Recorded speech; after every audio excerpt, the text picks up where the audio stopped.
عليكم جميعا بتحية الإسلام تحية من عند الله تحية أهل الجنة تحية مباركة طيبة تحية سلامة دائمة. السلام عليكم ورحمة الله وبركاته.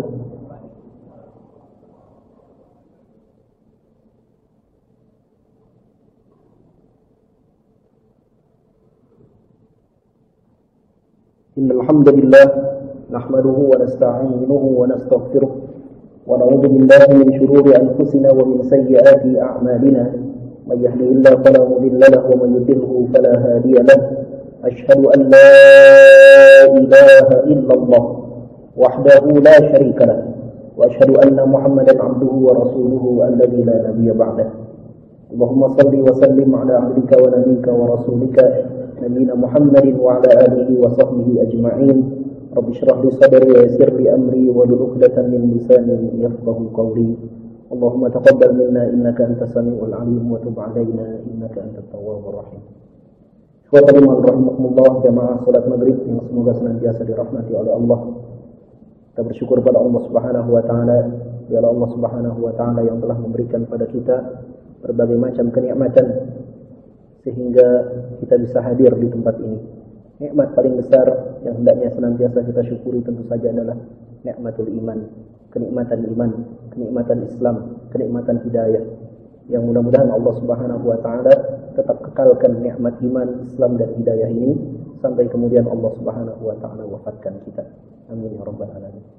Ikhwatan iman rahimakumullah, di antara salah satu bentuk implementasi syukur kita terhadap nikmat iman adalah kita berusaha untuk merawat nikmat iman ini. Dan salah satu cara kita merawat nikmatul iman adalah dengan kita hadir di majelis-majelis ilmu. Maka tidak ada majelis ilmu yang insyaallah akan dapat menghidupkan keimanan kita kecuali majelis ilmu di mana di situ kita membahas Al-Qur'an, membahas hadis-hadis Nabi sallallahu alaihi wasallam dan membahas kisah-kisah generasi terbaik yang pernah Allah Subhanahu wa taala keluarkan di muka bumi ini. Maka insyaallah hari ini kita akan lanjutkan kajian kita membahas kitab tafsir Al-Qur'anul Azim yang disusun oleh Al-Imam Abul Fida Ibnu Katsir Ad-Dimashqi rahimahullahu taala. Dan pada pertemuan yang lalu kita sudah selesai membahas tafsir dari surat Al-Fatihah, dan insyaallah malam hari ini kita akan lanjutkan dengan membahas tafsir surat yang kedua, yaitu surat Al-Baqarah. Kita tahu bahwa surat Al-Baqarah merupakan surat yang paling panjang di dalam Al-Quran. Ada berapa ayat Pak surat Al-Baqarah? 286 ya, ayat di dalam surat Al-Baqarah. Dan surat Al-Baqarah ini dikatakan oleh sebagian para ulama dengan ungkapan mubalaghah, ya, dengan ungkapan hiperbola. Ya, sebagian ulama berkata di dalam surat Al-Baqarah ini terkandung 1000 cerita, terkandung 1000 perintah, dan terkandung pula 1000 larangan. Tapi ini tentu saja bukan hitungan yang spesifik gitu. Bukan berarti di dalam surat Al-Baqarah pasti ada 1000, tidak. Tapi ini ungkapan hiperbola dari para ulama yang mengungkapkan bahwa surat Al-Baqarah ini adalah surat yang demikian lengkap. Ya, surat yang demikian lengkap membahas tentang perintah-perintah dan larangan-larangan, juga cerita-cerita mengenai umat-umat terdahulu. Ya. Nanti kita bisa lihat bagaimana surat Al-Baqarah ini demikian lengkapnya membahas mengenai perintah dan larangan dari Allah Subhanahu wa taala, ya. Bahkan kalaulah kita hafal surat Al-Baqarah beserta dengan artinya, beserta dengan maknanya, maka ini sudah merupakan satu modal besar bagi kita untuk kita memahami surat-surat yang lain. Jadi kalau kita hafal surat Al-Baqarah beserta artinya, karena banyak di antara kita kaum muslimin di Indonesia ini memiliki kesulitan dalam mentadaburi Al-Quran, memiliki kesulitan untuk merasakan lezatnya mendengarkan Al-Quran. Ya. Karena apa? Karena kendala bahasa. Kita ini salah satu negeri Islam yang unik, Pak. Negeri-negeri Islam yang lain itu ditaklukkan dengan pedang, dibuka dengan pedang. Sedangkan negeri kita, Nusantara, ya, bukan hanya Indonesia tapi juga wilayah Nusantara, Malaysia dan seterusnya, itu dibuka tidak dengan pedang, tapi dibuka dengan dakwah. Dibuka dengan perdagangan. Para dai datang ke sini, ada transaksi perdagangan, dan kemudian sambil mereka berdagang, mereka juga terbalik ya. Sambil mereka berdakwah, mereka juga berdagang. Karena para pendahulu kita yang dahulu datang ke negeri kita, mereka tidak diundang, mereka tidak dijemput, mereka tidak dikasih amplop, mereka tidak dikasih modal oleh siapapun juga. Mereka datang dari negeri yang jauh mendakwahkan Islam di tanah air kita ini. Yang dahulu nenek moyang kita masih menyembah berhala, masih menyembah patung-patung, masih menyembah batu-batu, masih takut dengan benda-benda alam yang besar, dengan gunung, dengan lautan, dengan pohon besar. Maka para dai itu datang kepada kita, kepada para nenek moyang kita, mengajarkan kalimat tauhid, la ilaha illallah. Tidak ada yang memberikan harta kepada mereka, dan mereka berdakwah sambil kemudian berdagang. Jadi ini negeri yang unik, Pak. Negeri satu-satunya yang dibebaskan dengan dakwah. Akan tetapi dengan keunikan negeri kita ini, ada satu kekurangan, yaitu kekurangannya apa? Kalau negeri-negeri Islam yang lain yang dibebaskan dengan jihad, dibebaskan dengan pedang, maka negeri-negeri Islam itu lebih besar pengaruh islamisasinya. Dan salah satu efeknya adalah bahasa mereka juga berubah. Nah, kita saksikan negeri-negeri yang dibebaskan dengan jihad, itu bahasa mereka berubah. Ya, bahasanya berubah. Yang tadinya mereka berbahasa dengan bahasa nenek moyang mereka gitu, berubah menjadi bahasa Arab.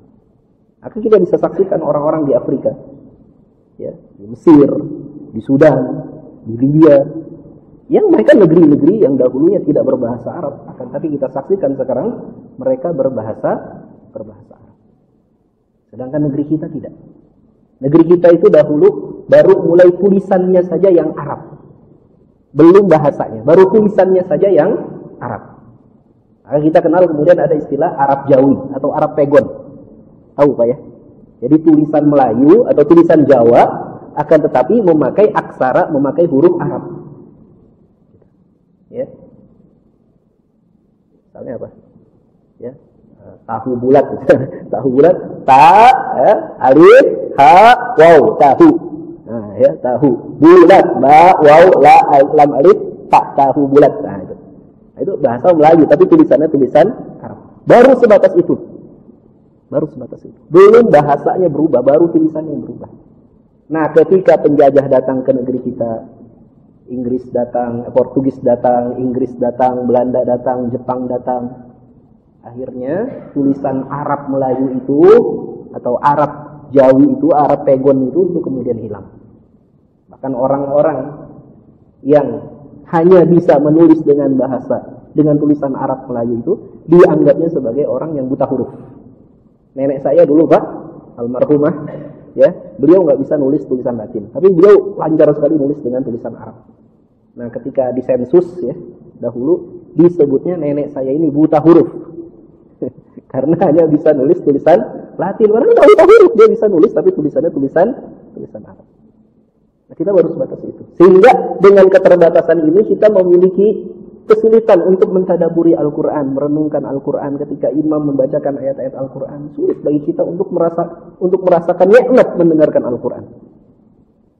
Kalau kita haji, umrah, tanah suci, ya, para imam membaca surat-surat yang panjang, terutama di bulan Ramadan bisa sampai 1 juz, 2 juz. Ya. Kalau jamaah kaum muslimin dari negeri-negeri yang lain, mereka hanyut dengan bacaan imam, bahkan sampai terseduh-seduh mereka menangis. Jamaah kita nangisnya apa? Kelamaan. Lama banget ini. Kita gemeterannya bukan nangis, capek. Nggak bisa merasakan nikmatnya itu mendengarkan tilawah Al-Quran. Maka ini problem tersendiri. Nah, saya sering sekali memberikan tips. Kalau kita ingin memahami Al-Quran, ingin memahami makna Al-Quran, hafalkan surat Al-Baqarah beserta dengan artinya. InsyaAllah kalau kita hafal surat Al-Baqarah beserta dengan artinya, minimal 60% dari Al-Quran itu kita bisa paham. 60%, insyaAllah. Karena Al-Quran itu sesungguhnya nggak terlalu sulit untuk dipahami. Dia kata-katanya itu banyak berulang-ulang. Kita hafal Al-Baqarah beserta artinya, insyaAllah 60% isi Al-Quran kita bisa paham. Jadi inilah satu surat yang sangat lengkap dan satu surat yang memiliki banyak keutamaan. Dan pada pertemuan ini kita insyaallah tidak akan bahas langsung masuk ke tafsir surat Al-Baqarah, tapi kita akan bahas terlebih dahulu keutamaan dari surat Al-Baqarah ini. Ya, beberapa hadis Nabi Shallallahu Alaihi Wasallam ditulis oleh Al-Imam Ibnu Katsir dalam kitab tafsirnya membahas mengenai keutamaan surat Al-Baqarah. Saya kutipkan beberapa di antaranya saja, nggak semuanya, karena banyak sekali hadis-hadis yang beliau kutip. Yang pertama, ini hadis yang diriwayatkan oleh Imam Ahmad dalam kitab Musnadnya dari sahabat Abu Hurairah radhiyallahu anhu, anna Rasulullah sallallahu alaihi wasallam qala, sesungguhnya Rasulullah sallallahu alaihi wasallam dahulu pernah bersabda, la taj'alu buyutakum qubura, janganlah kalian jadikan rumah kalian seperti kuburan. Apa itu rumah kuburan? Rumah yang tidak pernah dibacakan tidak pernah dibacakan Al-Quran, itu kuburan. Ya. Jadi rumah kita ini Pak, ada yang dimensinya kuburan, suasananya kuburan. Suasana kuburan itu sepi, nggak ada Quran dibacakan. Karena dahulu para sahabat itu baca Quran di mana? Di masjid. Kalau sekarang ya agak terbalik ya. Ada orang-orang yang baca Qurannya malah di kuburan. Ini sebetulnya terbalik Pak. Dulu sahabat itu baca Qurannya di masjid. Di kuburan mereka nggak baca Quran. Makanya ketika Rasulullah jelaskan ini, jangan kalian jadikan rumah kalian itu seperti kuburan, para sahabat paham, ngerti. Ya. Oh iya, maksudnya nggak ada bacaan Al-Quran di dalamnya. Kalau sekarang kita kurang paham karena kita lihat ada orang-orang yang baca Quran di kuburan. Saya nggak ingin jelaskan ini keliru atau apa ya. Tapi dulu nggak pernah dilakukan oleh para sahabat. Para sahabat baca Quran di masjid. Ya, jadi ada rumah yang dimensinya seperti kuburan itu, nggak ada dibacakan Quran. Ada rumah juga yang dimensinya seperti rumah makan. Ya. Jadi orang baru datang ke rumah itu kalau waktu makan. Bapaknya datang ngumpul, ibunya datang, anak-anaknya datang, waktu makan. Selesai makan, bubar. Nggak ada suasananya. Suasananya suasana rumah makan aja, suasana restoran. Ada rumah yang dimensinya bioskop.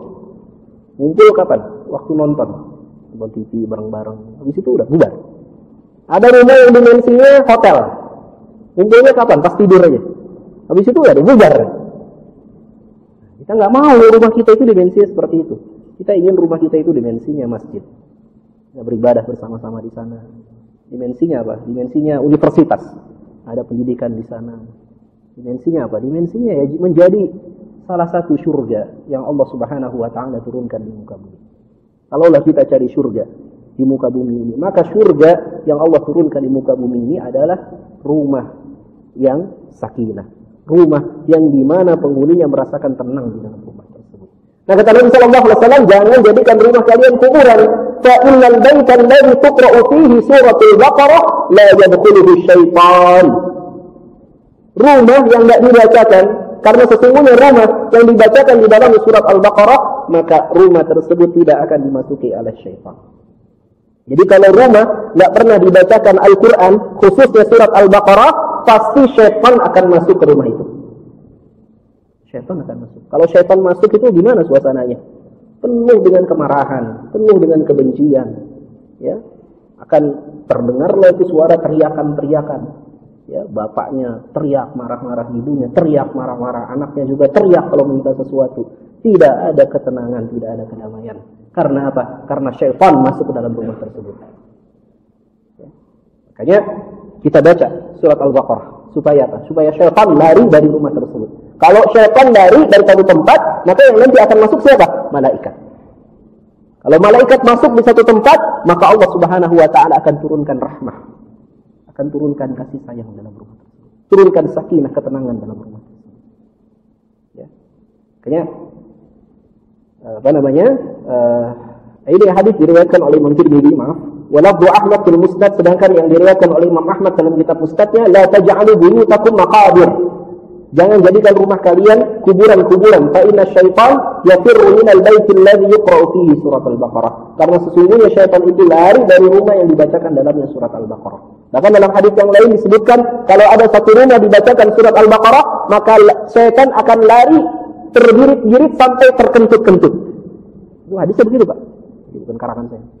Sampai terkentut-kentut. Artinya apa? Ketakutan betul. Ya, kalau ada rumah dibacakan surat Al-Baqarah. Ini kalau rumah suasana udah nggak nyaman, baca Pak surat Al-Baqarah. Awalnya aja atau gimana? Full Pak, sampai selesai Pak baca surat Al-Baqarah. Baca surat Al-Baqarah berarti berapa juz itu? 2 juz setengah ya. 2 juz setengah kira-kira. 1 juz itu kira-kira 40 menit. 2 juz setengah berarti ya 80 100 menit lah kira-kira. 100 menit ya. Enggak sampai 2 jam Pak. Kita baca surat Al-Baqarah. Ini satu keutamaan dari surat Al-Baqarah, bahwa syaitan akan lari dari tempat tersebut. Wa rawa aidan min tariq Asy-Sya'bi, diriwayatkan juga dari jalan Imam Asy-Sya'bi, beliau berkata, qala Abdullah bin Mas'ud.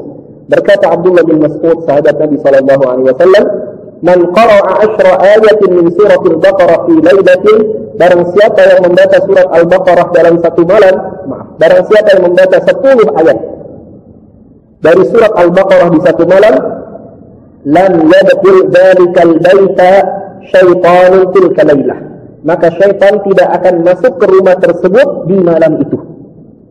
Jadi minimal baca 10 ayat. Apa 10 ayat yang dimaksud itu? Arba'un min awwaliha, yaitu 4 ayat yang pertamanya. 4 ayat yang pertama ini kata para ulama termasuk dalamnya alif lam mim. Jadi alif lam mim dan kemudian 4 ayat sesudahnya. Jadi 5 ayat pertama sebetulnya. Ya, kemudian wa ayatul kursi dan ayat kursi. Ya, Allahu la ilaha illa huwal hayyul qayyum la ta'khudhuhu sinatun wa la nawm. Kemudian wa ayatan ba'daha, dan 2 ayat sesudah ayat kursi. Kemudian wa salatu ayatin min akhiriha, dan 3 ayat terakhir dari surat Al-Baqarah. Maka bacalah 10 ayat tersebut, maka Allah akan melindungi rumah tersebut dari syaitan di malam tersebut saja. Wa fi riwayatin, dan dalam riwayat yang lain, lam yaqrabhu, ya, wala ahlahu yawma idzin syaitan. Dalam riwayat yang lain disebutkan syaitan tidak akan mendekati rumah tersebut, tidak akan pula mendekati penghuninya pada hari itu. Wala syai'un yaqrabuhu wala yuqra'ani 'ala majnunin illa ataqa. Ya, dan tidak akan pula datang kepadanya sesuatu yang ia tidak suka, dan tidaklah dibacakan ayat ini, tidak dibacakan 10 ayat tersebut ada majnun kepada orang gila. Para ulama menyebutkan yang dimaksud orang gila di sini adalah orang kesurupan. Orang yang kesurupan. Illa afaqa, kecuali orang gila itu akan sadar. Jadi kalau ada orang kesurupan, bacakan 10 ayat ini. Ya, apa saja tadi? 4 ayat pertama, kemudian ayat kursi, 2 ayat sesudahnya, dan 3 ayat terakhir dari surat Al-Baqarah.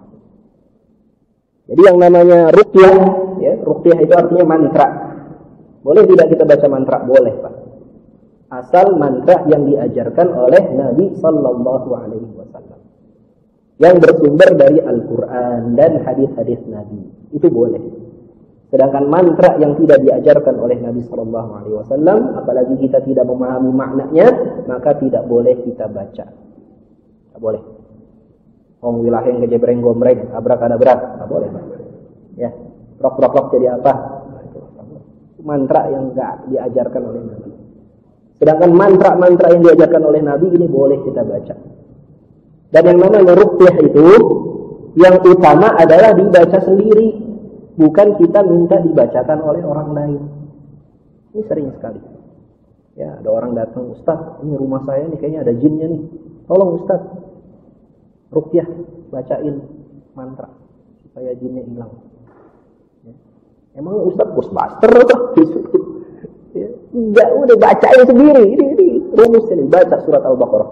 Baca tadi 10 ayat dari surat Al-Baqarah. Karena kayaknya nih malas sholat ini, jadi malas baca Quran apa segala macam. Ya udah baca sendiri, obati dengan Al-Quran. Ya. Kalau kita minta dibacakan oleh orang lain boleh atau tidak? Boleh, kalau memang orang itu udah gak sadar. Ya, udah kesurupan gitu. Gimana kita suruh orang kesurupan suruh baca Quran sendiri, kan nggak bisa. Nah itu baru boleh kita bacakan, disuruh dibacakan oleh orang lain. Tapi kalau dia masih sadar, kalau gangguannya masih ringan, ya.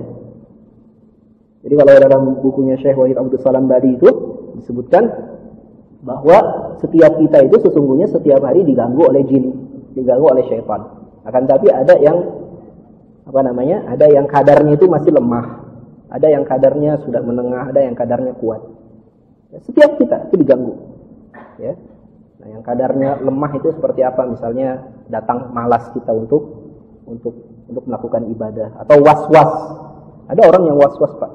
Pernah ada kita lihat ada orang yang was-wasnya keterlaluan sampai dia nyubuk berulang-ulang kali misalnya. Atau takbiratul ihram berulang-ulang kali. Atau dia enggak yakin ini saya pipis ini udah bersih atau tidak, Nah, itu was-was itu. Nah, ini perlu itu gangguan syaitan gitu. Ada pula yang misalnya tidur, mimpi berulang-ulang, mimpinya mimpi buruk. Mimpi buruk itu datang dari syaitan. Nah, mimpi buruk itu seperti apa? Misal mimpi dikejar-kejar makhluk yang menyeramkan, genderuwo segala macam itu, ya. Kejar-kejar anjing, ya. Mimpi jatuh dari ketinggian atau mimpi melihat ular. Itu mimpi-mimpi buruk yang enggak boleh kita ceritakan. Yang kalau kita kemudian bermimpi seperti itu, maka ketika kita terbangun kita baca ta'awudz dan kemudian kita berludah ke sebelah kiri. Berludah ke sebelah kiri. Ludahnya enggak perlu keluar cairannya. Karena kalau keluar cairannya khawatir di kiri kita ada istri kita, terkena ludah. Jangan. Jadi cukup dengan isyarat aja. Gitu. Sambil kemudian kita membaca a'udzubillahi minasyaitonirrajim. Nah, itu dari syaitan. Itu gangguan syaitan, Pak. Nah, ini kalau gangguan syaitan ini terus terjadi pada kita, ya kita terapi diri kita. Caranya apa? Tadi baca ayat-ayat ruqyah. Baca Al-Fatihah, surat Al-Baqarah. Insyaallah kalau kita jaga diri kita membaca ayat-ayat ruqyah atau zikir-zikir yang diajarkan oleh Nabi SAW, itu insya Allah akan hilang dengan sendirinya. Tapi kalau kemudian gangguan sudah berat sampai kemudian hilang kesadaran, baru boleh kita hadirkan orang untuk membacakan ayat Al-Quran ya kepada orang yang sudah hilang kesadaran. Wa an Sahal bin Sa'ad qala Rasulullah sallallahu alaihi wasallam, inna likulli syai'in sanaman. Kata Nabi sallallahu alaihi wasallam, sesungguhnya setiap sesuatu itu ada punuknya, ada puncaknya. Sanaman ini seperti punuk unta gitu. Ya. Setiap sesuatu itu ada punuknya. Ya. Kalau dalam hadis yang lain disebutkan sanamatul Islam ya, wa dirwatuhu al-jihad. Punuknya Islam, agama Islam ini ada berbagai macam perintah dalam agama Islam, punuknya, puncaknya itu apa? Jihad. Punuknya, ya, puncaknya perintah dalam Islam itu jihad, berjihad. Makanya seorang Muslim itu hendaknya punya sifat apa? Syaja'ah, punya keberanian. Dia punya sifat keberanian untuk membela al-haq.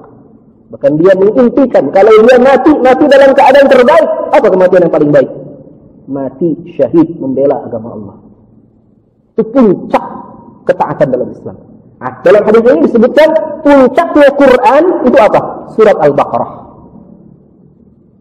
Wa inna man qara'aha fi baitihi lailatan, dan barang siapa yang membacanya di rumahnya pada satu malam, lam yadkhulhu syaitan, maka tidak akan masuk syaitan salata layalin, selama 3 malam. Kalau dia baca surat Al-Baqarah full itu, syaitan enggak masuk 3 malam.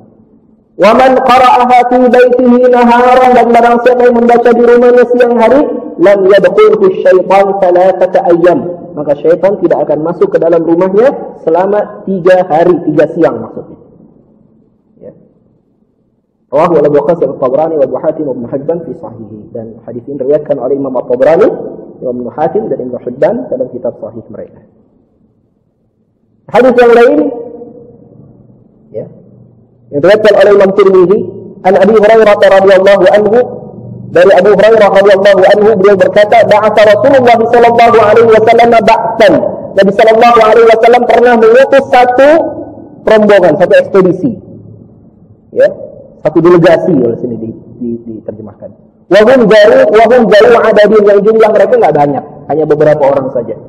Jadi dalam sejarah Islam itu ada yang namanya ghazwa, ada yang namanya sariyah, ada yang namanya perang besar yang diikuti oleh banyak sahabat, dipimpin oleh Rasulullah. Ada juga sariyah, ekspedisi militer yang hanya diikuti oleh beberapa orang sahabat yang Nabi nggak ikut. Nah, ini dalam satu kesempatan Nabi pernah mengirim satu tim ekspedisi itu yang diisi oleh beberapa orang sahabat. Fastaqra'ahum, lalu Nabi menyuruh mereka membaca Quran. Fastaqra'a kullu wahidin minhum, maka setiap anggota delegasi itu membaca Quran. Yakni ma ma'ahu minal Quran, yaitu apa yang mereka hafalkan Mama'ahu itu maksudnya apa yang mereka hafalkan dari Al-Quran. Jadi sebelum mereka berangkat dites dulu sama Nabi. Hafalan Quran kalian. Dites. Ayo baca. Fa'ata ala rajulin min ahdathihim sinnan. Maka datanglah salah seorang lelaki dari mereka itu, orang yang paling muda usianya. Faqala. Lalu Nabi bertanya, "Ma ma'aka ya fulan?" Apa yang kau hafal wahai fulan, wahai anak muda? Qala ma'i kadza wa kadza. Saya hafal ayat surat ini dan surat ini. Wa suratul Baqarah, dan saya juga hafal surat Al-Baqarah. Faqala, maka Nabi bertanya, "Ana'aka suratul Baqarah? Apakah kau hafal surat Al-Baqarah?" Qala na'am, iya, kata dia. Qala idhab. Kata Nabi, pergi. Fa anta amiruhum, kau yang jadi pemimpin mereka. Ya Allah, ini orang masih muda, masih remaja, masih ya. Dia yang paling muda, tapi dia hafal surat Al-Baqarah. Kata Nabi, kau jadi pemimpinnya. Jadi lihat Pak, dulu Nabi itu nunjuk pemimpin, lihat apa? Lihat hafalan Quran. Ya. Kalau kita pilkada tuh, ya, milih gubernur gitu, milih bupati, ada nggak tuh kriteria yang hafalan Quran? Nggak ada, nggak ada. Yang paling banyak duitnya gitu, yang paling banyak bisa menghadirkan penyanyi dangdut, ya, itu yang dipilih oleh rakyat. Yang bisa berikan serangan fajar pagi-pagi gitu, sembako, itu yang dipilih. Idhab fa anta amiruhum, pergi, kaulah yang menjadi pemimpin mereka. Faqala rajulun min asyrafihim, maka berkatalah salah seorang dari mereka yang paling dihormati di tengah-tengah mereka. Jadi ada orang yang paling dituakan gitu. Ya, kemudian bertanya, "Wallahi ma mana'ani an ata'allama al-Baqarah illa anni khasyitu an la aquma biha." Kata orang ini, ya dia bukannya mengkritik, ya perintah Nabi supaya yang jadi pemimpin itu adalah orang yang hafal surat Al-Baqarah, tapi dia kasih alasan. Saya ini memang nggak hafal surat Al-Baqarah karena saya punya alasan. Apa alasannya? Demi Allah, aku ini nggak mau belajar surat Al-Baqarah karena aku khawatir nggak mampu mengamalkan surat Al-Baqarah. Ya. Jadi saya khawatir nggak bisa ngamalin surat Al-Baqarah. Apa yang dimaksud dengan mengamalkan surat Al-Baqarah atau mengamalkan Al-Quran? Yang dimaksud dengan mengamalkan Al-Quran bukan hanya menjalankan perintah yang ada dalam surat Al-Baqarah atau menjauhi larangannya. Akan tetapi yang paling minimal dari mengamalkan Al-Quran adalah kita membacanya dalam sholat kita di siang dan malam hari. Itu mengamalkan Quran, Pak. Jadi standar paling minimal seseorang itu disebut mengamalkan Al-Quran adalah kalau dia membacanya di dalam sholat dia di siang atau malam hari. Itu disebut mengamalkan Al-Quran. Jadi kalau ada orang hafalan Qurannya banyak gitu, tapi dia nggak pernah baca di sholat dia, maka ini disebut tidak mengamalkan Al-Quran. Orang ini bilang, saya khawatir saya nggak bisa ngamalin. Panjang sekali ya. Kalau dibaca kepanjangan. Jadi bacanya kapan? Jadi bacanya waktu sholat sunnah. Jangan bacanya waktu sholat wajib. Sholat wajib repot, Pak. Ya. Repot. Ya, ada cerita ya. Ada orang baru masuk Islam tuh. Masuk ke masjid. Imamnya baca surat Al-Baqarah. Panjang. Selesai sholat dia tanya, surat apa tadi yang dibaca? Al-Baqarah. Apa artinya Al-Baqarah? Sapi betina. Ingat ya, Al-Baqarah di sapi betina panjang. Besoknya sebelum sholat dia tanya sama imamnya, Pak Imam sekarang mau baca surat apa? Al-Fil. Apa itu Al-Fil? Gajah. Wah, kemarin sapi aja udah panjang ya. Lagi sekarang gajah ini lebih gede dari sapi. Dia berhenti, dia nggak mau sholat. Ya, kayaknya ini joke ya. Gak ada lah orang kayak begitu ya. Gak ada. Ya. Jadi kita baca surat Al-Baqarah kapan? Di sholat sunnah kita. Ya, di sholat sunnah kita. Nah ini kata orang ini, aku segan baca surat belajar surat Al-Baqarah, menghafalkannya karena aku khawatir nggak bisa mengamalkannya. Kata Nabi Sallallahu Alaihi Wasallam, faqala Rasulullah Sallallahu Alaihi Wasallam, ta'allamul Quran waqra'uhu. Pelajarilah Al-Quran dan bacalah Al-Quran. Fa inna mithla Al-Quran liman ta'allamahu faqara'a wa qama bihi kamathali jirabin mahsyuwin miskan yahfu rihuhu fi kulli makan. Karena sesungguhnya kata Nabi sallallahu alaihi wasallam perumpamaan Al-Qur'an bagi orang yang mempelajari membacanya dan mengamalkannya seperti satu wadah yang penuh dengan minyak kasturi, dengan minyak wangi. Lantas bau wangi dari minyak kasturi itu menyebar ke setiap tempat. Jadi seseorang yang hafal Quran dan kemudian dia mengajarkannya, dia membacanya, dia mengamalkannya itu seperti minyak wangi yang terbuka, yang wangi itu menyebar ke semua tempat. Ya, wa matalu man ta'allamahu fayarqudu wa huwa fil jawfi. Sedangkan perumpamaan orang yang mempelajari Al-Qur'an dan kemudian dia tidur, dia enggak salat malam, dia enggak baca Quran di salat malamnya itu. Ya, dia tidur di atas lambungnya, karena tadi jirabil auki ada miskin. Seperti perumpamaan wadah yang tertutup yang di dalamnya terdapat minyak kasturi. Artinya minyak wanginya enggak keciuman kemana-mana, tapi di dalamnya ada minyak wangi. Jadi tetaplah kita mempelajari, ya, membaca, ya, menghafalkan Al-Quran. Maka dahulu para sahabat sangat bersemangat dalam mempelajari surat Al-Baqarah, dalam membaca, menghafalkan surat Al-Baqarah. Ya. Kita ajarkan pada anak-anak kita, Pak. Memang anak-anak kita biasanya memang lebih mudah kalau kemudian belajarnya mulai dari juz amma, ya. Kalau juz amma itu suratnya pendek-pendek, ya, ayatnya pendek-pendek, ya. Itu bolehlah kita ajarkan mereka membaca juz amma, menghafalkan juz amma. Tapi sudah menghafalkan juz amma, yang terbaik adalah dia lanjutkan dengan surat Al-Baqarah, ya, supaya dia terbiasa, ya, dengan membaca dan menghafalkan surat Al-Baqarah. Ya. Kalau ada di antara kita yang sudah hafal surat Al-Baqarah, maka ini nikmat yang besar. Pertahankan, ya, diulang-ulang, ya, dihafal. Bagi kita yang belum, harus punya niat, Pak. Harus punya niat. Kita ini orang beriman, Pak. Diajarkan oleh Nabi SAW harus punya himmah aliyah, harus punya cita-cita yang tinggi. Jangan kita ini, aduh ya Allah, niat aja nggak punya, Pak. Niat, pengen nggak hafal surat Al-Baqarah? Aduh, Ustaz, berat Ustaz. Pengen nggak punya? Jawab dulu, pengen gitu, pengen. Mau nggak? Mau. Jawab dulu, mau hafal surat Al-Baqarah. Mau nggak, Pak, hafal surat Al-Baqarah, Pak? Harus punya niat dulu, Pak. Niat. Karena kalau nggak punya niat gimana? Niat aja nggak punya. Kata Nabi SAW, kalau kita berniat melakukan satu kebaikan, lantas kita nggak lakukan, apa? Kita dapat pahala. Pahala apa? Pahala niat.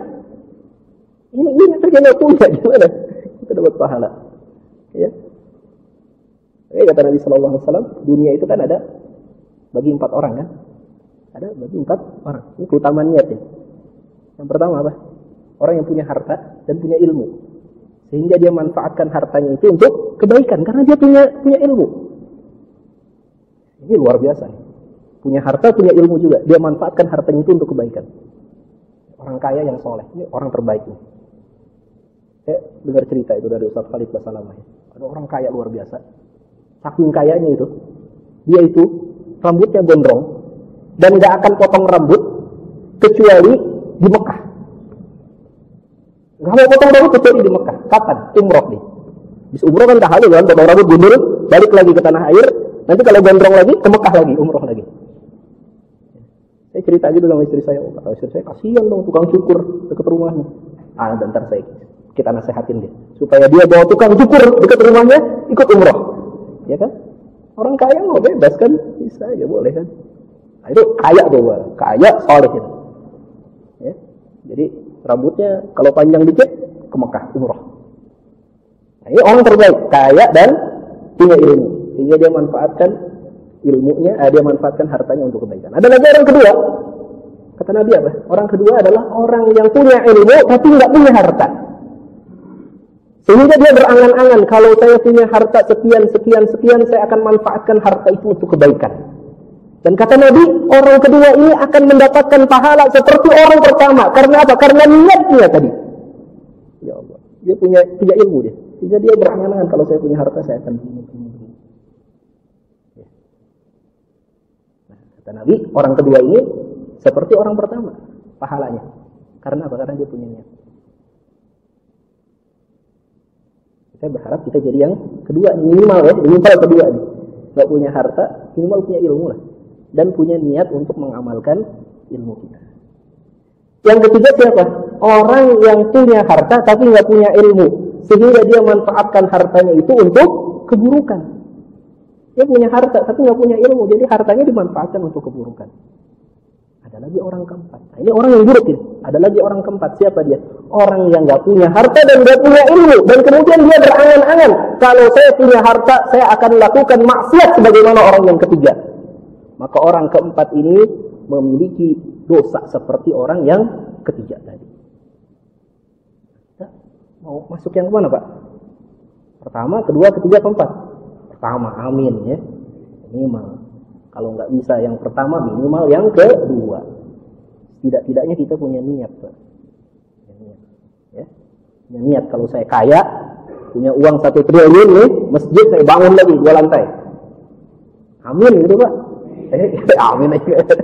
Ya. Berani nggak, Pak, punya niat kayak begitu? Kalau saya punya uang 1 triliun, saya bangun lagi di masjid. Saya lengkapin AC-nya. Berani nggak, Pak, punya niat kayak begitu, Pak? Lihat aja gak berani gimana? Harus berani, Pak, niat, insyaallah. Balik lagi ke sini ya, mengenai keutamaan surat Al-Baqarah. Ada kisah dari seorang sahabat Nabi namanya Usaid bin Hudayr. Kisah ini menarik, Pak. Ini tips untuk melihat malaikat. Mau melihat malaikat? Nah, ini kisahnya. Ada sahabat Nabi namanya Usaid bin Hudayr radhiyallahu anhu. Qala, beliau berkata, "Bainama huwa yaqra'u min al-lail suratul Baqarah." Suatu ketika dia pernah membaca di malam hari surat Al-Baqarah. Wa farasuhu marbutah indahu, dan kudanya marbutah. Marbutah ini marbot. Marbut apa? Terikat. Marbut itu artinya terikat. Makanya marbot masjid itu artinya orang yang terikat dengan masjid. Jangan ngakunya marbot masjid, pulangnya itu kan marbot namanya. Namanya marbot terikat ya di masjid, gak boleh kemana-mana. Marbot itu namanya, marbut. Ya, marbutah. Ya, orang dulu nyebutnya apa? James Bond. Jaga masjid dan kebun, James Bond. Marbot. Wa farasuhu marbutah indahu. Kudanya terikat di samping dia. Jadi dia punya rumahnya kecil, rumahnya sempit. Sampai-sampai kudanya aja satu kamar sama dia. Saking sempitnya rumahnya itu. RSSSS, rumah sangat sempit sekali. Ijalatul faras. Tiba-tiba kudanya itu melonjak. Kudanya itu tiba-tiba gelisah. Ya, itu disebutkan gelisah. Tiba-tiba kudanya itu melonjak-lonjak itu, loncat-loncat. Fasakata. Lalu Usaid bin Hudayr diam, berhenti membaca surat Al-Baqarah. Fasakata. Lalu kudanya juga diam. Jadi ketika dia berhenti baca surat Al-Baqarah, kudanya ikut diam. Faqara'a, lalu beliau membaca lagi, faja'alatul faras. Lalu kudanya melonjak-lonjak lagi. Fasakata, lalu beliau diam lagi, fasakanat. Lalu kudanya itu tenang lagi, diam lagi. Tsumma qara'a fajalatul jaras. Lalu beliau baca lagi, kudanya itu melonjak-lonjak lagi. Fansarafa, lalu dia berpaling. Dia menghentikan bacaannya. Wa kana ibnuhu Yahya qariban minha. Dan adalah anaknya Usaid bin Hudayr ini namanya Yahya, sedang tidur di dekat dia. Fa ashfaqa an tusibahu. Maka dia khawatir karena kudanya tadi melonjak-lonjak akan membuat musibah kepada anaknya, akan diinjak itu anaknya oleh kuda. Falamma aqadahu ra'sahu ila sama. Maka sesudah dia berhenti itu dia angkat kepalanya, dia melihat ke langit, dia angkat kepalanya menuju langit, dia lihat hatta ma yaraha, sampai hilang apa yang dia lihat. Falamma asbaha, maka ketika sudah pagi hari, haddatsan Nabi sallallahu alaihi wasallam, dia ceritakan kisah ini kepada Nabi sallallahu alaihi wasallam. Faqala, maka Nabi berkata apa? Iqra ya Ibnu Hudayr. Kenapa kau enggak terus baca wahai Ibnu Hudayr, wahai Usaid bin Hudayr? Qala qad ashfaqtu ya Rasulullah, kata Usaid bin Hudayr, saya iri ya Rasulullah. Anta ta'a Yahya, kalau Yahya anakku ini celaka gara-gara kudaku itu melonjak-lonjak. Wa kana minha qariban, dan adalah Yahya itu dekat dengan kuda. Farafa'tu ra'si, maka aku mengangkat kepalaku malam itu, wansaraftu ilaihi, dan aku memperhatikan ya ke atas langit. Farafa'tu ra'si ila sama, fa idza nutbillah, di langit itu aku melihat seperti awan, fiha amsalul masabih, di dalam awan itu ada seperti lampu-lampu. Jadi dia lihat ada awan, di dalamnya ada lampu-lampu banyak sekali. Fa kharajtu hatta la araha, lalu aku keluar dari rumah sampai aku enggak lihat lagi lampu-lampu itu. Qala wa tadri ma dzaka, Nabi kemudian bertanya, kau tahu enggak apa itu? Qala la, kata Usaid, saya enggak tahu. Qala tilkal malaikah, Itu awan yang dalamnya lampu-lampu itu malaikat. Banat bisautika. Mereka mendekat kepadamu karena mendengar suaramu. Walau qara'ta, dan kalau saja kau terus baca, la asbahat yanzurun nasu ilaiha. Pasti pagi hari orang-orang akan melihat malaikat itu. La tatawara minhum. Mereka enggak akan terhalangi dalam melihat malaikat itu. Jadi masyaallah. Ini hadis diriwayatkan oleh Imam Al-Bukhari. Bisa mengenai Usaid bin Hudair, baca surat Al-Baqarah malam hari, dan malaikat kemudian datang kepada Usaid bin Hudair. Malaikat datang dalam bentuk apa di sini? Dalam bentuk cahaya. Ya. Jadi, ya, kata Nabi sallallahu alaihi wasallam, "Man qara'a al-Qur'an wa huwa yuta'tau bihi, fa huwa 'alaihi syaqqan falahu." Man qara'a al-Qur'an.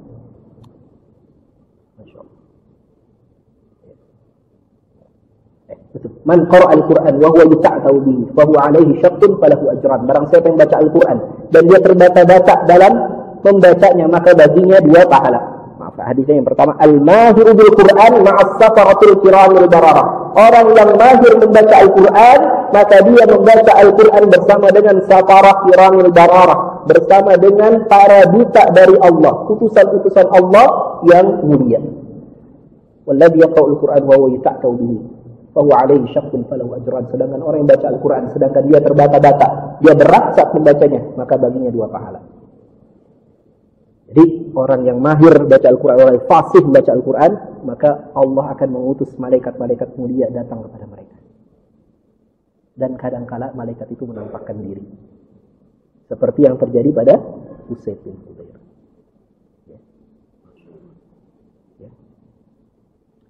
Nah, ini tadi keutamaan surat Al-Baqarah.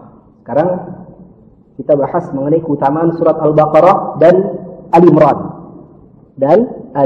Imran. Ya. Kalau kita hafal dua-duanya, apa keutamaannya? Ya. Memukabir menyebutkan beberapa hadis mengenai keutamaan surat Al-Baqarah, keutamaan orang yang menghafal surat Al-Baqarah dan kemudian melanjutkan hafalannya dengan menghafal surat Al-Imran. Di antara hadis itu adalah apa yang diriwayatkan oleh Imam Ahmad. Hadatsana Abu Nu'aim, hadatsana Bashir bin Muhajir, hadatsana Abdullah bin Buraibah an abihi qala kuntu jalisan inda Nabi sallallahu alaihi wasallam. Aku dahulu pernah duduk bersama dengan Nabi sallallahu alaihi wasallam. Fasami'tuhu yaqul, lalu aku mendengar Nabi sallallahu alaihi wasallam bersabda, "Ta'allamu surat Al-Baqarah." Pelajarilah oleh kalian surat Al-Baqarah. Fa inna akhdaha barakah. Karena sesungguhnya orang yang mengambilnya, maksudnya menghafalnya, mempelajarinya, dia akan mendapatkan berkah dalam hidupnya. Bukankah berkah ini yang kita cari, Pak? Kita kan nyari berkah, kan? Dalam hidup kita ini kita nyari berkah. Rizki yang apa? Rizki yang berkah. Ilmu yang apa? Ilmu yang berkah. Waktu yang apa? Waktu yang berkah. Nggak nyari banyak kita, Pak. Kalau banyak, habis. Banyak orang yang punya harta banyak tapi habis, dia nggak bisa nikmati. Tapi kita nyari, minta kepada Allah rizki yang berkah, harta yang berkah, ilmu yang berkah. Maka salah satu cara kita ngalap berkah, cara kita mengambil berkah itu adalah kita mempelajari surat Al-Baqarah. Wa tarakaha asra, dan orang yang meninggalkan surat Al-Baqarah ini dia akan menyesal. Wala tastati'uha al-baqalah, dan tidak akan mampu. Di sini ada 2 makna dari mampu ini. Al-Baqarah ini artinya tukang sihir. Nah, ada 2 makna kata para ulama. Yang pertama, makna pertama kata para ulama, tidak akan mampu menghafalnya para tukang sihir. Jadi tukang sihir sehebat apapun, secerdas apapun, sepintar apapun, dia nggak akan mampu menghafal surat Al-Baqarah.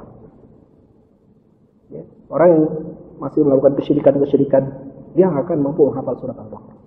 Yang kedua, makna yang kedua kata para ulama, tidak akan mampu memadaratkan orang yang menghafal surat Al-Baqarah ini para tukang sihir. Jadi para tukang sihir yang mengirimkan sihir-sihir, maka sihir-sihir itu akan tertolak.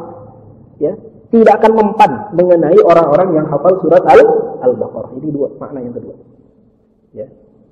Tumma sakata. Hadis ini belum selesai, Pak. Kemudian Nabi diam sejenak. Tumma qala, kemudian dia lanjutkan ucapannya. Ta'allamu surat Al-Baqarah wa ala Imran. Pelajarilah oleh kalian surat Al-Baqarah dan Ali Imran. Fa innahuma zahrawain, karena sesungguhnya 2 surat itu adalah zahrawain, Zahrawain itu adalah dua hal yang bercahaya. Yudlani sahibahuma yaumal qiyamah, yang nanti Zahrawain ini akan menaungi penghafalnya ya di hari kiamat. Ka'annahuma ghamamatan, seakan-akan keduanya adalah dua awan, aw ghayayatan, atau dua kelompok besar burung, atau dua naungan, aw firqanu min tayrin sawab, atau dua kelompok besar burung. Wa innal qur'ana yalqa sahibahu yaumal qiyamah, dan sesungguhnya Al-Quran itu akan menemui para penghafalnya di hari kiamat. Inna yanshaqqu anhu qabruhu karrajul syahid. Ya.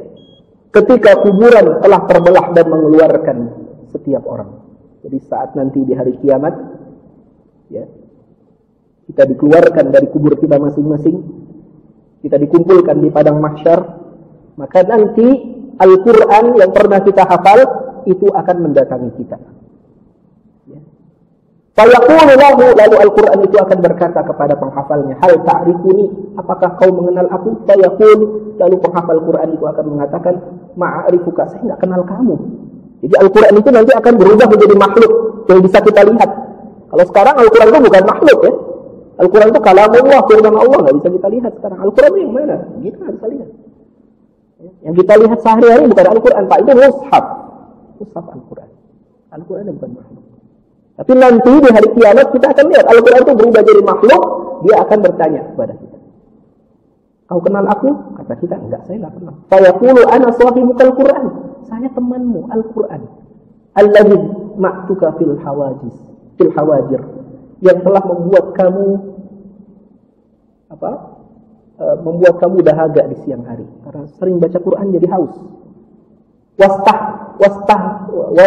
Washartu lailak wa ashartu lailak, dan aku telah membuat kau bergadang di malam hari. Jadi orang kalau sudah dekat dengan Al-Quran, cinta dengan Al-Quran, dia akan sayang kalau malam hari dia tidur terus. Dia akan bangun malam hari dia baca Quran. Wa inna kulla tajir min wara'i tijaratihi, dan sesungguhnya setiap pedagang akan memperoleh keuntungan dari perdagangannya. Wa innakal yawma min wara'i kulli tijarah, dan sesungguhnya engkau hari ini akan mendapatkan keuntungan yang lebih besar daripada keuntungan seorang pedagang. Fayu'tal mulka biyamin wal khulda bishimali, maka ia akan diberikan kerajaan di surga dari tangan kanannya, dan dia akan diberikan kekekalan di surga dari tangan kirinya. Wa yudha'u 'ala ra'sihi tajul waqar, dan dipakaikan nanti di atas kepalanya mahkota keagungan. Wa yutsa walidahu qullatan, dan kedua orang tuanya akan diberikan perhiasan, ya, akan diberikan pakaian perhiasan. La yaqumu lahum ahlu dunya, yang pakaian perhiasan ini, jubah ini tidak pernah diberikan kepada para penduduk dunia. Fayaqulan, lalu orang tua itu akan bertanya, bima kusina hada, kenapa kami diberikan jubah kemuliaan seperti ini? Fayuqalu bi akhdhi waladikum al-Quran, karena sebab anak kamu telah menghafal Quran. Tsumma yuqalu, lalu dikatakan, iqra was'ad, bacalah dan naiklah fi darajil jannah wa ghurafiha, bacalah dan naiklah, sesungguhnya kedudukannya di surga, ya, dan tempat tinggalmu di surga. Fahuwa fi su'udin madama yaqra'u hadza kana aw tartila, haddan aw tartila, karena sesungguhnya kedudukanmu di surga sesuai dengan tingkat, ya, bacaanmu, ya, ketika kau berada di dunia, maka dia akan terus naik ke dalam surga dan membacakannya atau mentartilkannya. Jadi ini hadis dari Nabi Sallallahu Alaihi Wasallam yang menjelaskan pada kita bahwa dua surat itu, surat Al-Baqarah dan surat Al-Imran, nanti akan menjadi Zahrawain. Apa itu Zahrawain? Dijelaskan oleh Nabi Sallallahu Alaihi Wasallam, Zahrawain ini adalah seperti awan atau seperti seperti payung. Ya, nidhallah, jallah ini artinya payung, seperti payung, atau seperti kumpulan burung yang menaungi seorang nanti di padang mahsyar. Ya. Dalam hadis yang lain kata Nabi sallallahu alaihi wasallam, "Iqra'ul Qur'an fa innahu syafi'u li ahlihi yaumil qiyamah." Bacalah oleh kalian Al-Qur'an karena sesungguhnya Al-Qur'an itu akan memberikan syafaat bagi para pembacanya di hari kiamat. Iqra'u Zahrawain, bacalah olehmu Zahrawain, yaitu surat Al-Baqarah wa Al-Imran. Fa innahuma ya'tiyani yaumal qiyamah ka'annahuma ghamamatan, karena sesungguhnya dua surat itu akan datang di hari kiamat seperti dua awan. Au ka'annahuma ghayatan, atau dia seperti dua daungan. Au ka'annahuma firqani min tayrin sawab yuhajani an ahlihima, atau seperti dua kumpulan besar dari burung-burung, ya, yang keduanya nanti akan berhujjah, akan membela pembacanya nanti di hari kiamat. Tsumma qala, kemudian Nabi bersabda, Iqra'ul Baqarah fa inna akhdaha barakah. Bacalah oleh kalian surat Al-Baqarah, karena siapa yang menghafalnya itu dia akan mendapatkan berkah. Wa taraka hasrah, yang meninggalkannya akan mendapatkan penyesalan. Wala tastati'u al-batalah, dan tidak akan dapat mengalahkannya para penyihir.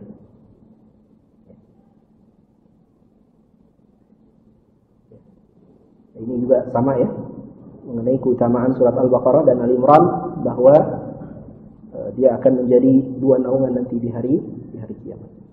Kemudian yang terakhir, sini disebutkan bahwa surat Al-Baqarah merupakan surat Madaniyah. Ya, apa itu surat Madaniyah? Surat yang diturunkan di kota Madinah. Seluruh para ulama seluruhnya sepakat bahwa surat Al-Baqarah adalah surat Madaniyah. Hanya saja ada yang berkata bahwa ayat ke-186 ya dari surat Al-Baqarah itu adalah ayat Makkiyah. Wattaqu yawman turja'una fihi ila Allah. Ini menurut sebagian para ulama itu diturunkan di Mina.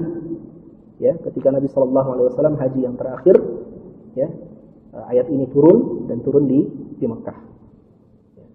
Sedangkan ayat-ayat yang lain semuanya disepakati oleh para ulama merupakan ayat-ayat yang turun di kota Madinah. Sebagian ahli juga berkata bahwa surat Al-Baqarah terdiri dari 287 ayat. Ada yang berpendapat 287 ayat. Akan tetapi yang jumhur yang kita baca berdasarkan riwayat kita adalah 286 ayat.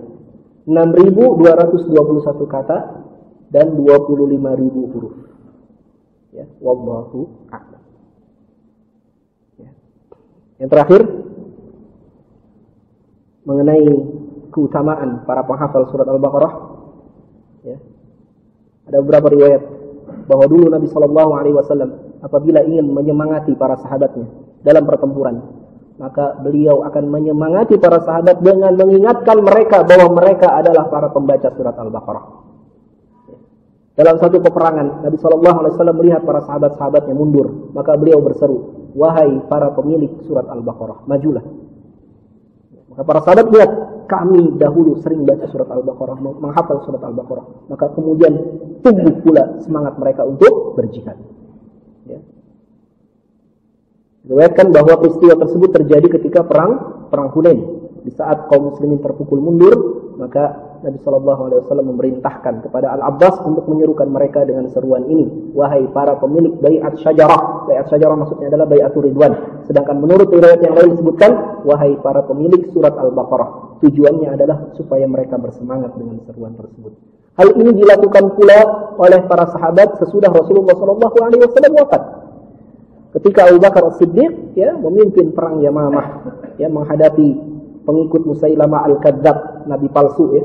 Saat itu para sahabat terpukul mundur karena banyaknya pasukan Bani Hanifah.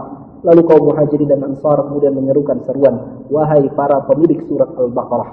Maka para sahabat kemudian bersemangat ya untuk maju ke medan tempur hingga Allah berikan kemenangan kepada pasukan sahabat Rasulullah SAW.